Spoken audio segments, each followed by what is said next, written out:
ये जो प्रशासन है, ये जो प्रतिनिधि है, ये जो सरकार है, नाक रगड़ के यहां पानी दे के जाएगी।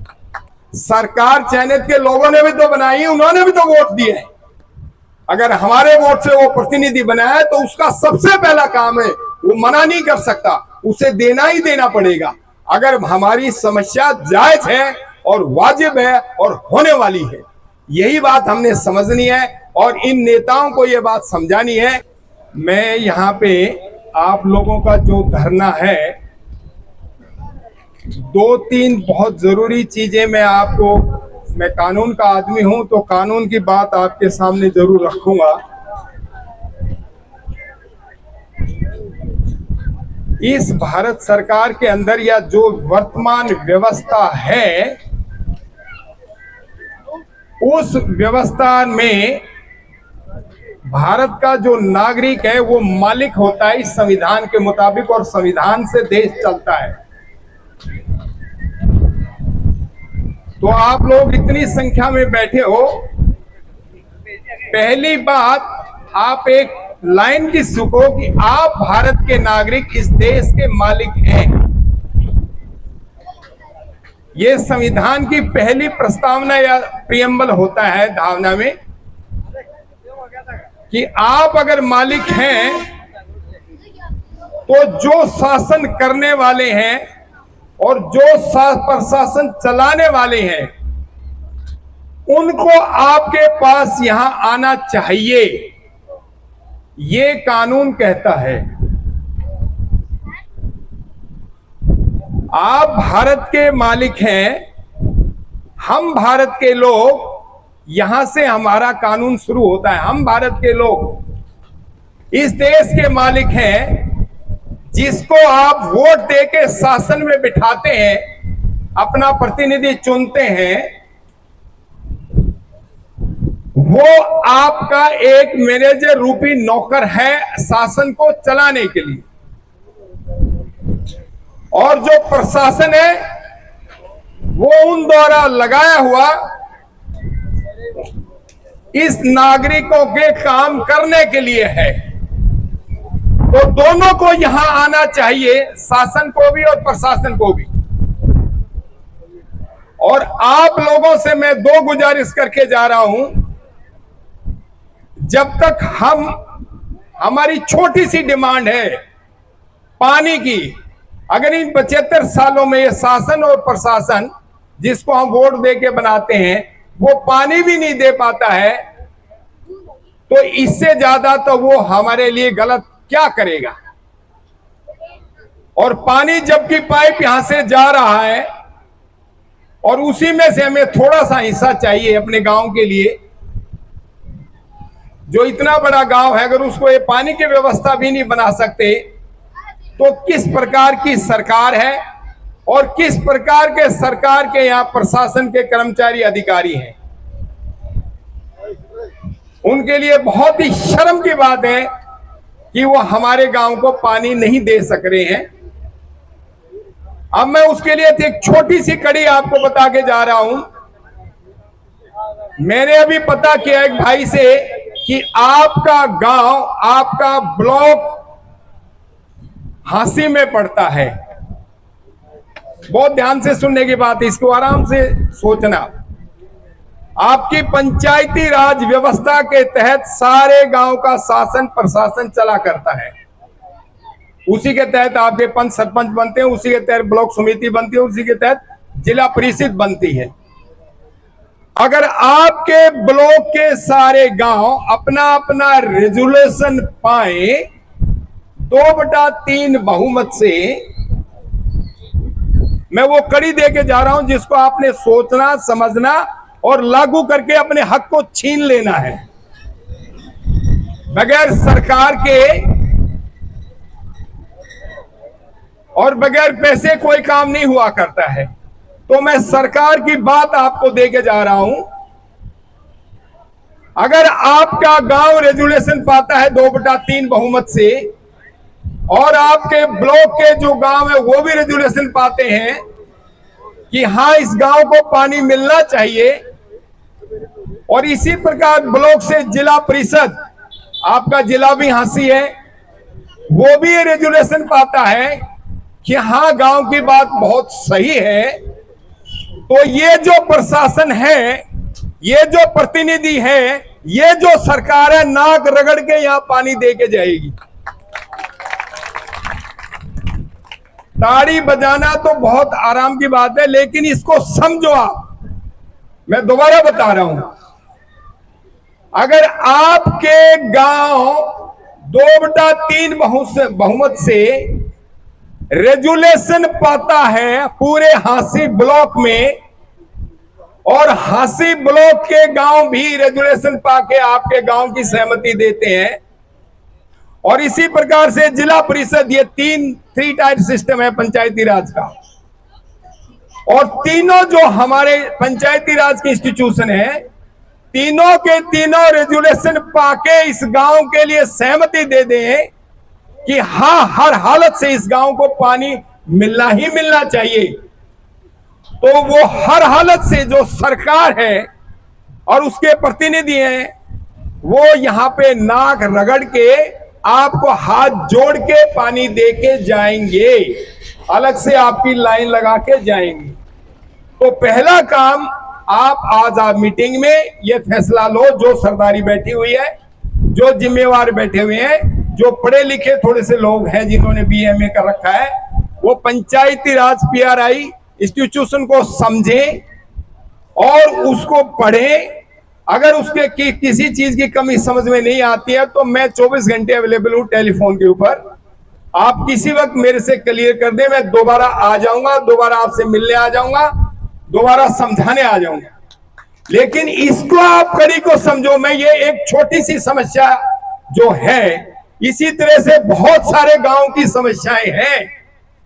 अपनी गांव की समस्याओं का समाधान करने का मैं कानूनी रास्ता देके जा रहा हूं, जिससे कि हमारी किसी भी प्रकार की जो समस्या है, आपको हाथ जोड़ने की जरूरत नहीं, किसी के सामने गिड़गिड़ाने की जरूरत नहीं।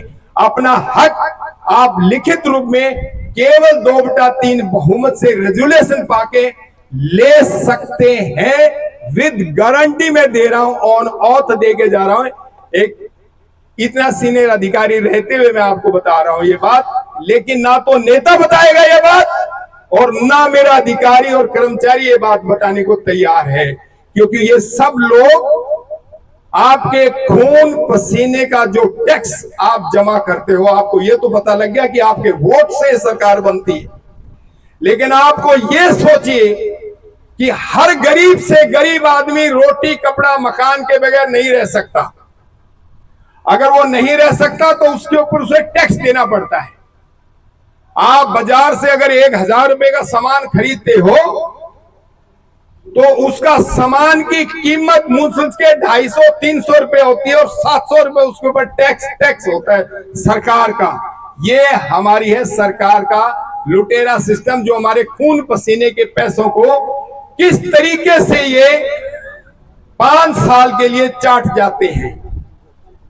कमी किसी चीज की नहीं, लेकिन इनकी नीयत की कमी है, इनके काम करने की सिस्टम की कमी है। उसी सिस्टम को मैं थोड़े से शब्दों में आपको बता रहा हूं कि जिस दिन आप लोग ये बात समझ जाएंगे हम हैं कौन, आपको सिर्फ एक बात ध्यान रखना है कि हम हैं कौन। आप इसकी पहली लाइन स्टार्ट करें कि हम भारत के लोग इस देश के मालिक हैं, मालिक हैं, मालिक हैं। ये बात समझ में आई?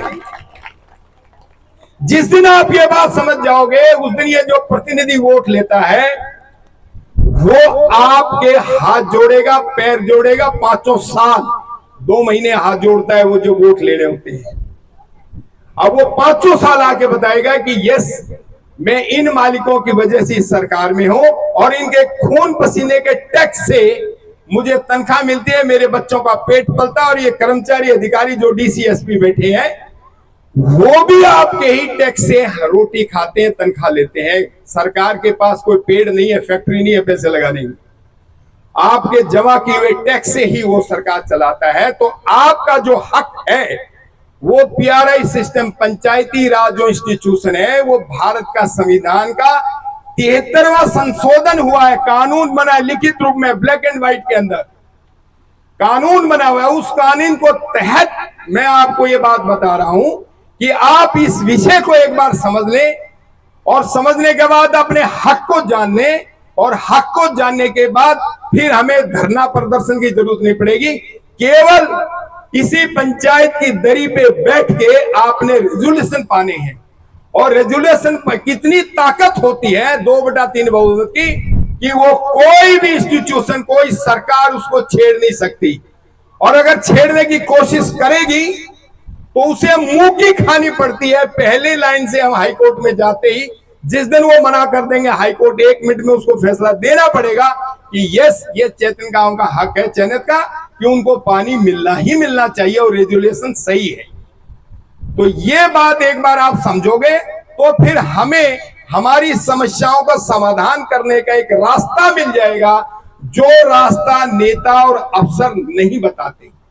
मुझे आईपीएस की नौकरी छोड़ के सड़क पे आना पड़ा, मगर जब तक हम खुद लोगों के बीच में नहीं जाएंगे तब तक लोगों को ये कोई चीज नहीं बताता है, क्योंकि आम आदमी की बात कोई सुनता नहीं है। जब तक कोई स्थापित आदमी समाज में जाके बात नहीं बताता है तब तक लोगों को यकीन नहीं होता है।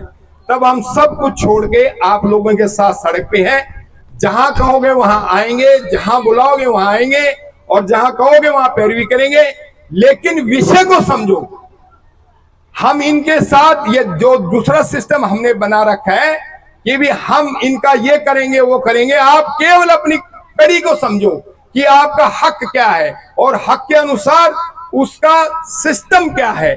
जब सिस्टम हमें समझ में आ जाएगा तो इन्हें करना ही करना पड़ेगा, ये मना नहीं कर सकते, किसी कीमत में मना नहीं कर सकते। इन्हें वो पानी आपको देना पड़ेगा, चाहे वो पानी की समस्या हो, चाहे बिजली की समस्या हो, चाहे स्कूल की समस्या हो। जो भी 29 महकमे उसमें दिए हुए, डीसी के 36 महकमे हैं, उनमें से 29 महकमे आपको निर्णय लेने के दिए हुए। हमारी पंचायतों को 29 महकमे, हमारे पास जो 36 महकमे का सिस्टम है, केवल फौज, पुलिस, जुडिशरी को छोड़ के बाकी जितने छोटे महकमे हैं सब के सब आपकी इसी पंचायत की दरी पे निर्णय लेके आप फैसला करने और कराने के हकदार हैं। आपकी जुरिडिक्शन आपके गांव में बनती है। पहला रेजुलेशन ये होगा। दूसरा रेजुलेशन, क्योंकि ये पानी आपको दूसरे वहां से लेके आना भाखड़ा से, तो वो रेजुलेशन फिर आपके ब्लॉक का होगा, और तीसरा रेजुलेशन होगा आपके जिले का। तो ये 3 रेजुलेशन पाते ही आपको हर हालत से आपका पानी मिलेगा ही मिलेगा, इन्हें देना ही देना पड़ेगा। तो ये बात आप एक बार ध्यान से, खासकर बहू बेटी आजकल बहुत पढ़ी लिखी है, उनमें से बच्चियां कई होंगी या कई बहुएं हमारी पढ़ी होंगी, तो वो भी इस बात को सुने कि भी हाँ, हमें अपना हक लेना आना चाहिए। हक लेने के लिए हमें कानूनी ज्ञान होना चाहिए। जब तक ज्ञान नहीं है तो फिर आप उस बात को उस जोरदार तरीके से नहीं बोल पा सकते हैं कि अगर आप उसके लिए कम है तो आप दूसरों से सीखो, तीसरे से सीखो, चौथे से लो। और वो हक जानने के लिए आपको ये इतनी सी पैरवी करनी है। इतनी पैरवी करने के बाद ये मजबूर हो जाएंगे शासन के लोग, जो सरकार के लोग हैं और प्रशासन के जो लोग जो मना कर रहे हैं, उन्हें ये हक देना ही देना पड़ेगा कि अब मेरे पास इतने रेगुलेशन ब्लॉक के आगे हैं और जिले के आगे हैं, अब मुझे देना पड़ेगा, हम मना नहीं कर सकते। इन्होंने एक उसके अंदर 8 फंसा देते हैं कि हमारी सरकार। अरे सरकार किसने बनाई? सरकार चयनित के लोगों ने भी तो बनाई, उन्होंने भी तो वोट दिए हैं।